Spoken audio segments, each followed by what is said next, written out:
से बच जाओगे। जय गुरुदेव। गुरुदेव। सर्वात्माओं के पिता, वैचारिक क्रांति के प्रणेता, रहमत के समंदर, दया के सागर, परम पुरुष पुरंधनी बाबा जय गुरुदेव जी महाराज के चरणों में कोट कोट नमन। उपस्थित सभी सत्संगी प्रेमी भाइयों और बहनों, बुजुर्गों, नौजवान, नन्हे मुन्ने बच्चों, अभी आप सभी लोग सामूहिक रूप से परम पूज्य बाबा जय गुरुदेव जी महाराज के संदेशों को सुन रहे थे, ध्यान भी कर रहे थे, मालिक की याद कर रहे थे। प्रेमियों, जब उस अनामी महाप्रभु की दया महात्माओं पर हो जाती है और महात्माओं की दया कृपा ये बहन और भाइयों पर हो जाती है, मानव आत्माओं पर हो जाती है, तब ऐसा सब अवसर प्राप्त होता है। आज का ये घड़ी और स्थान बहुत ही शुभ अच्छा है, जहाँ सच्चे मालिक की याद की कराई गई। ये ऐसे क्षण है कि जीवात्मा के अंतिम समय में काम आते हैं। उस समय, अंतिम समय में दुनिया का कोई धन दौलत हाथ हवेली काम नहीं आता है। उस समय मालिक का वो नाम सुमरन ध्यान में ही काम आता है। प्रेमियों, गुरु के नाम पर और उसके काम पर सभी शंका मत करना। गुरु के नाम पर और काम पर, यदि गुरु के नाम पर आपने शंका की, शंका विनाश का कारण होती है। घर में पति पत्नी में शंका हो जाए तो घर गृहस्थी बिगड़ जाती है, आपस के पति पत्नी के व्यवहार टूट जाते हैं, भाई भाई में शंका बंटवारा शुरू हो जाता है, रिश्तेदारी में शंका, तो आपस के प्रेम भाव टूट जाते हैं। शंका मत करना। गुरु महाराज ने कहा है कि जो बात मैंने कही है सब पूरी कराएंगे, और जरूरत पड़ी तो हम 400 साल नहीं जा रहे। उनके 2 संकल्प हैं, अद्भुत और अनोखे। पहला उनका संकल्प है, वो जीवात्मा या काल माया के देश में आई है, कितने सतयुग त्रेता द्वापर कलयुग बीत गए, अब ये अपने सच्चे सदगत सतलोक में नहीं आई है, नहीं गई है। तो पहला संकल्प उनका दादा गुरु के आदेश से पूरे जहां में नाम का दान दिया और सबको भजन में लगाया। दूसरा संकल्प उनका है एक अच्छे राज समाज की स्थापना का। प्रेमियों, परम पूज्य गुरु महाराज ने देश के अंदर बड़े बड़े काफले निकाले, बड़े बड़े कार्यक्रम किए, उसमें लाखों लाखों की भीड़, 1-1 लाख साइकिल, सुबह खड़े रहो शाम तक लाइन नहीं टूटती थी।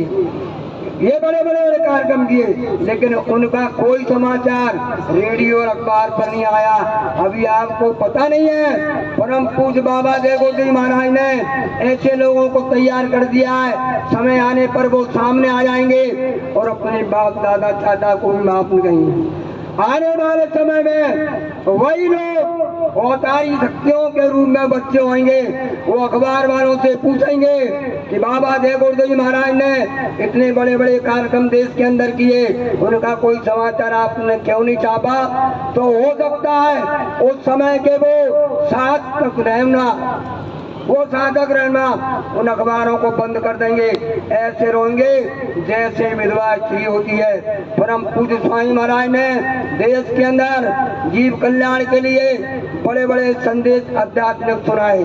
प्रेमी भाई और बहनों, जब भारत की राजनीति से धर्म का अंक बढ़ गया, न्याय सदाचार का गला घोट दिया गया, मानवता प्रेम त्याग समाप्त हो गया, चारों ओर देश में छल कपट झूठ हिंसा व्याप्त हो गई, माता बहनों की इज्जत सरेआम लुटने लगी, और देश के बड़े बड़े शासक रहनुमा बड़े बड़े एयर कंडीशन बंगलों में बैठकर शराब शराब के नशे में गरजने लगे कि भारत की सारी व्यवस्था ठीक हो गई।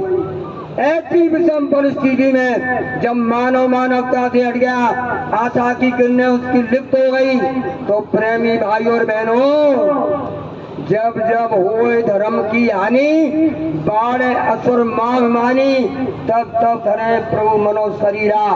जब नीम धर्म की हिलती है तो हस्ती खुदा से उतरती है। भूले भटके इंसानों पर रहमत की नजर वो करती है। रूहें जो गुनाहों से रहती दबी, बेपास में आती डरती है, उनसे मोहब्बत वो करती, सब माफ गुनाहें करती है। दुनिया का नजारा आज जो है उसे देख निगाहें झुकती है। जब नीम धर्म की हिलती है कोई हस्ती खुदा से उतरती है।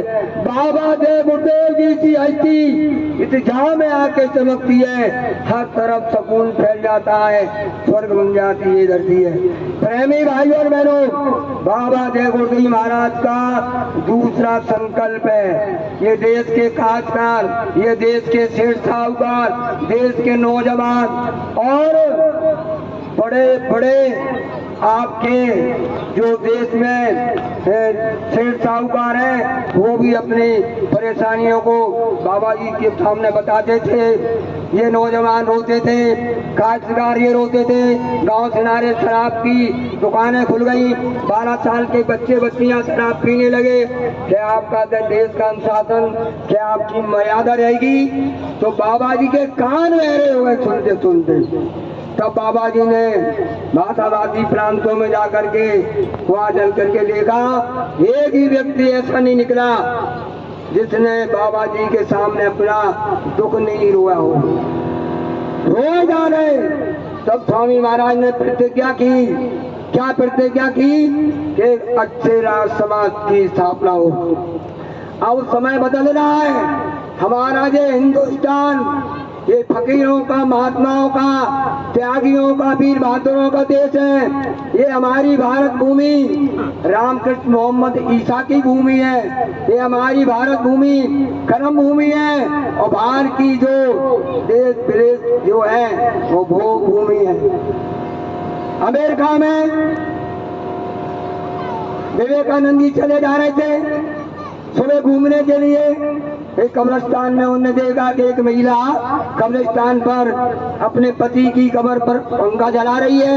उन्होंने देखा कि हमारे भारत की स्त्रियां जीते जी अपने पति की सेवा करती हैं और ये विदेशी महिला मरने के बाद भी अपने पति के कब्र पर पंखा हिला रहे थे। चले गए पास में, पूछा और कहा, देवी तुम बहुत धन्य हो, आपने तो हमारी भारत की महिलाओं को भी पीछे कर दिया और आप तो पति के मरने के बाद भी उसकी सेवा कर रही हो। तो उस महिला ने क्या जवाब दिया? बड़े ध्यान से आप सुनिए। उस महिला ने महात्मा विवेकानंद से कहा कि अरे महाराज, ऐसा नहीं है, हमारे समाज में रिवाज है कि जब तक ये पति की ये कब्र नहीं सूख जाएगी हम दूसरा पति नहीं कर सकते हैं। तो भारत की भूमि ये भोग भूमि है।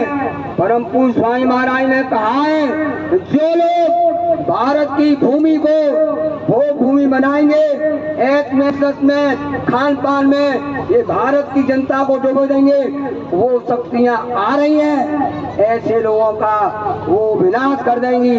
अब बदल रही है हवाएं, अब बदल रहा है जमाना, बदल रही है हवाएं, बदल रहा है जमाना,